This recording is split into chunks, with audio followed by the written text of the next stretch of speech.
Hello everyone, my name is Laura Feinbaum, and today we'll be discussing how to create and customize a line graph in Advanced Analytics. Let's consider the following scenario. What if one wanted to understand how certain alerts are performing over time? Are alerts going up or are they going down, and should those trends be investigated? To work through this example, we will be addressing the question, how are my alerts trending over time? Because we are working with a question where time is being measured, a line graph is a great way to visualize this data, as a line graph provides a linear view of how trends perform. Let's begin by selecting our data collection in the top right-hand corner. For this example, we are interested in alert data, so we will be selecting alerts. To begin the construction of our graph, we will start with a search for event date, and then number of alerts, and then select Run. As you can see in the Filters tab, the amount of time that will be displayed in our visualization is the last 7 days, but you can always edit the filter to include less or more time. We will be expanding our field of time to include 30 days. Once we expand the Visualization tab, we will see that Advanced Analytics will automatically select a line graph. This is a result of our axes displaying time, but Advanced Analytics will not always select the chart you are interested in making. So please be aware to select the type of chart you intend on making over here in the top left-hand side of the tab. And that's it. Now we successfully have created a line graph. For a more in-depth view, we can hover over each data point to see the exact number of alerts triggered that day. For the second half of this tutorial, we're going to add another data point and pivot the data to better exemplify some customizations. Before we do so, let's pose a new question. What if we wanted to know how different types of alerts are trending over time? Let's begin by adding alert type and selecting Run.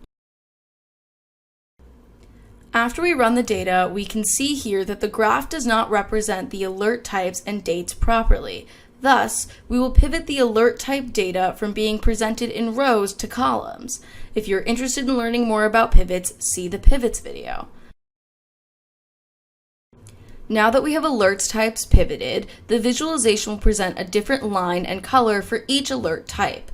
Moving on to our customizations, we'll select the Gear tab in the top right corner of the Visualizations tab and begin in the Plots section.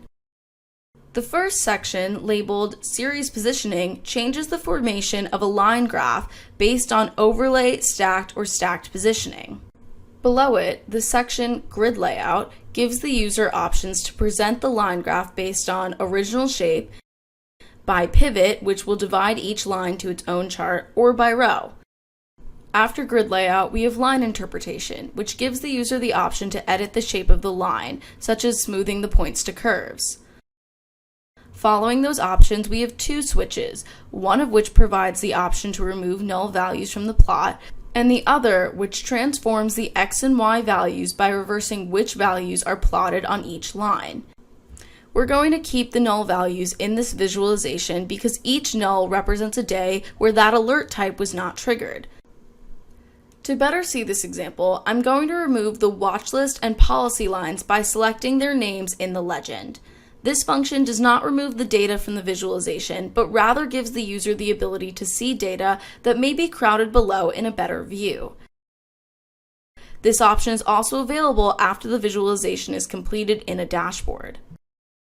As you can see, there are a number of null values here at the bottom. If we remove the null values, all of the days where there were 0 alerts for that alert type will disappear and the lines will smooth out and connect. Returning back to our customizations, below those options we have the Legend Alignment section, which not only allows the user to remove the legend, but also gives the user the ability to move the legend. Oftentimes, depending on the shape of the data and how much information is being presented, changing the legend's placement can make the visualization more impactful. The last part of the plot section is the switch Limit Displayed Rows, which limits the number of rows and data displayed. Occasionally, this switch will already be selected, so something to be aware of is that this option can affect your visualization automatically.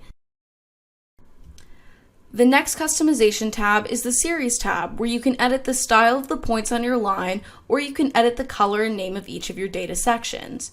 For instance, let's say you want all of the category names to be uppercase. We can come to this first one, anomaly, which has a lowercase a, and edit the label to say anomaly, which now has an uppercase A. Our next tab, values, opens with the option to add value labels. By selecting it here, we can see that the visualization presents each data point's value labeled where the bend occurs. Below that section, we see the option to label null values. Since we have kept the null values in this visualization, there's no point in labeling them. Lastly, below those two options, we have the ability to make changes such as color palette and rotation in list form. A number of these options can be edited manually in different sections, such as color in the Series tab.